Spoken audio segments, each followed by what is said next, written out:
আসসালামু আলাইকুম, ওয়েলকাম করছি রিয়াসাদ আজিম। ভিন্ন ধর্ম মতাদর্শে যারা শুনছেন সবার প্রতি আন্তরিক কৃতজ্ঞতা, জুমা মুবারক। এই ডিসকাশনটা করতে চাই একদমই নিখাত বিপিএল নিয়ে।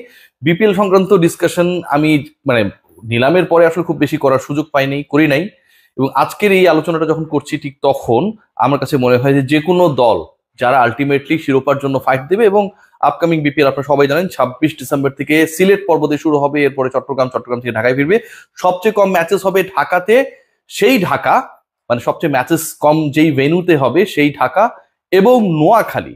বাংলাদেশের যে কোনো কিছুর সবচেয়ে বড় ব্র্যান্ড হচ্ছে নোয়াখালীরা। সেই নোয়াখালী প্রথমবার এবারের বিপিএল এ নোয়াখালী খেলার সুযোগ হচ্ছে। আমার কাছে মনে হয় যে চ্যাম্পিয়নশিপ ফাইটের জন্য নিজেদেরকে তো চ্যালেঞ্জ জানাবেই ভার্সেস একে অপরের। এবং রংপুর রাইডার্স এখন পর্যন্ত সবচেয়ে ব্যালেন্স টিম।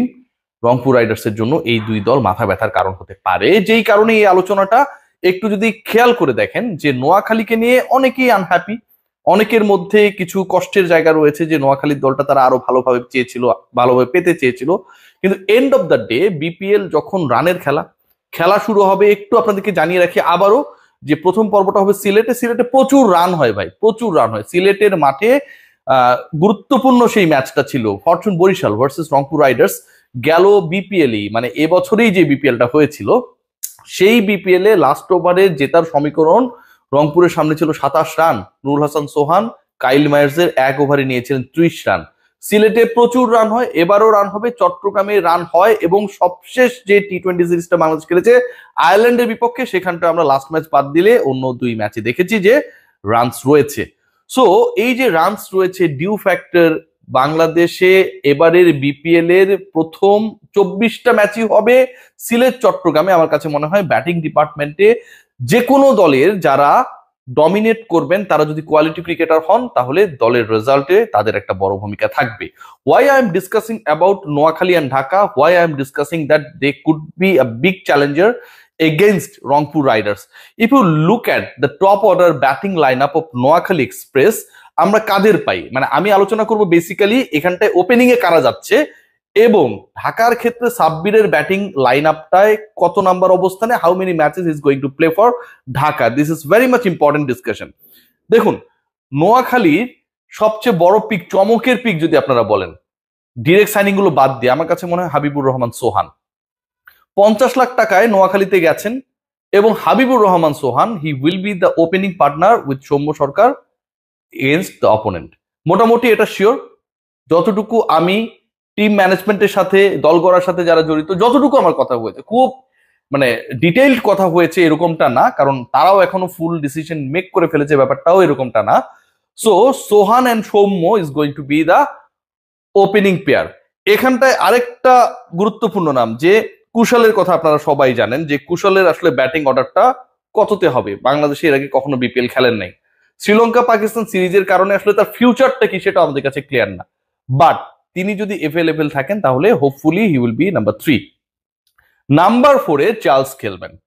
এই যে টপ 4 নিয়ে আমি কথা বললাম, 4টা স্পট নিয়ে কথা বললাম, Sohan, Soumya, Kusal and the last one Charles. এই 4টা স্পটে যারা ব্যাট করবে 1 2 3 4, একজন বা দুজন দাঁড়িয়ে গেলেই, আবারও ভুলে যান পাওয়া প্লেতে, এদের যে কেউ দাঁড়িয়ে গেলেই একটা দলের জন্য একটা স্মার্ট টোটালের ভিত্তি করে উঠবে। এরপরে যারা রয়েছে ব্যাট করার জন্য, খেয়াল করে দেখেন Haider Ali from Pakistan, hitter of the balls. তারপরে জাকের আলী অনিক, মাহিদুল অঙ্কন, এই ক্রিকেটাররাও কিন্তু নোয়াখালীতে রয়েছে। আমাদের কিছুটা হলেও অ্যালার্জি রয়েছে, কিছুটা হলেও তাদের ব্যর্থতার কারণে অসন্তুষ্টি রয়েছে, বাট জাকের আলী অনিক, মাহিদুল ইসলাম অঙ্কন, তাদের গিভেন ডেতে স্পেশালি ঘরোয়া লোকাল ক্রিকেটে কিন্তু তারা পারফর্মার। এবং লাস্ট বিপিএলেও কিন্তু 174 স্ট্রাইক রেটে মাহিদুল অঙ্কন ব্যাট করেছিলেন ফর খুলনা টাইগার্স। সো আমার কাছে মনে হয় ব্যাটিং ওয়াইজ এই দলটা খুবই ব্যালেন্সড। নোয়াখালী ব্যাটিং ওয়াইজ খুবই ব্যালেন্স, যে কোনো দলের এগেনস্টেই এই দলটা ভয়ঙ্কর হয়ে উঠতে পারে।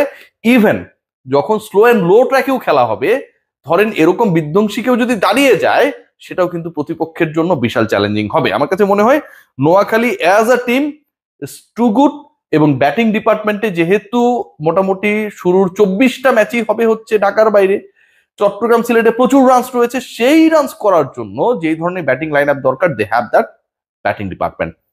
What about Dhaka Capitals? আমি ফরেন কালেকশন নিয়ে খুব বেশি হ্যাপি না। অ্যালেক্স সেলসকে নিয়ে আপনি বাজি ধরতে পারেন, কনফিডেন্স পেতে পারেন, ইটস গুড।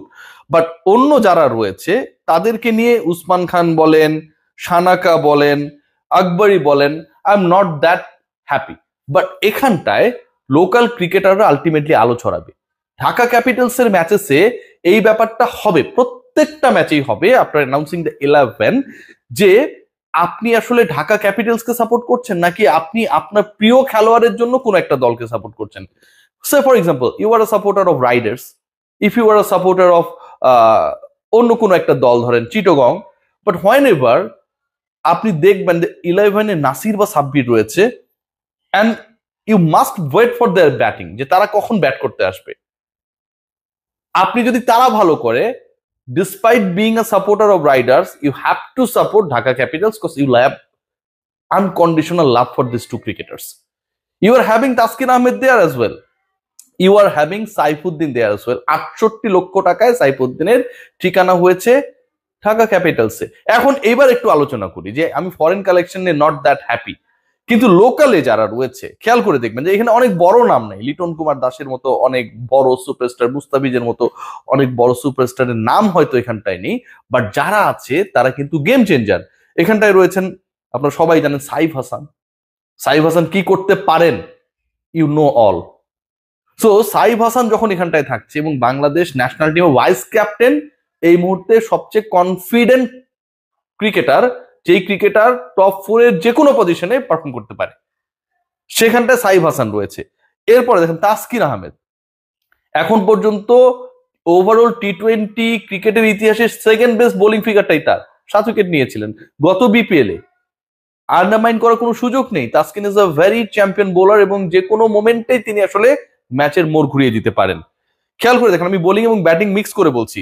শামীম হোসেন পাটোয়ারি, শামীম পাটোয়ারিকে নিয়ে এত আলোচনা, Shamim Patwari, Liton Kumar Das, Gazi Ashraf Hossain Lipu, but end of the day Shamim Hossain Patwari confirm candidate of the world cup.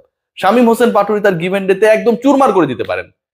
Finishing এ আপনি যাকে প্রয়োজন, যে টাইপের ক্রিকেটার প্রয়োজন, ঢাকা ক্যাপিটালসে শুধু শামীম পাটোয়ারি নেই, সাইফুদ্দিনও রয়েছে। টপে আপনার যেরকম ক্রিকেটার দরকার সেই ক্রিকেটার সাইফ হাসান রয়েছে, সেই ক্রিকেটার সেখানটা যদি দেখেন অ্যালেক্স সেলসের মতো একজন ক্যারেক্টার রয়েছে, সো তাসকিনের মতো একজন বোলার রয়েছে। ইন্টারেস্টিংলি খেয়াল করে দেখেন যে এই দলের স্পিন ডিপার্টমেন্ট বলেন, সেই জায়গায় কিছু কিছু ক্রিকেটার রয়েছে যারা রোল প্লে করতে পারে। নাসির হোসেন যদি দলে থাকে ওকেশনাল স্পিনার হিসেবে বা মেইন স্পিনার হিসেবে, নাসির হোসেন এখনো 2025-26-এর বাস্তবতায় কার্যকর, ডেফিনেটলি কার্যকর।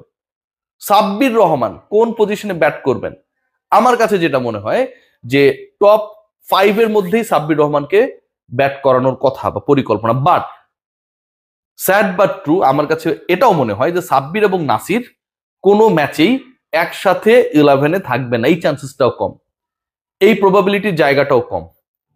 একটা দলে সাইফুদ্দিন রয়েছেন, সাব্বির রয়েছেন, নাসির রয়েছেন, তাসকিন আহমেদ রয়েছেন, সেই দলে সাইফ হাসান রয়েছেন, শামীম হোসেন পাটোয়ারি রয়েছেন।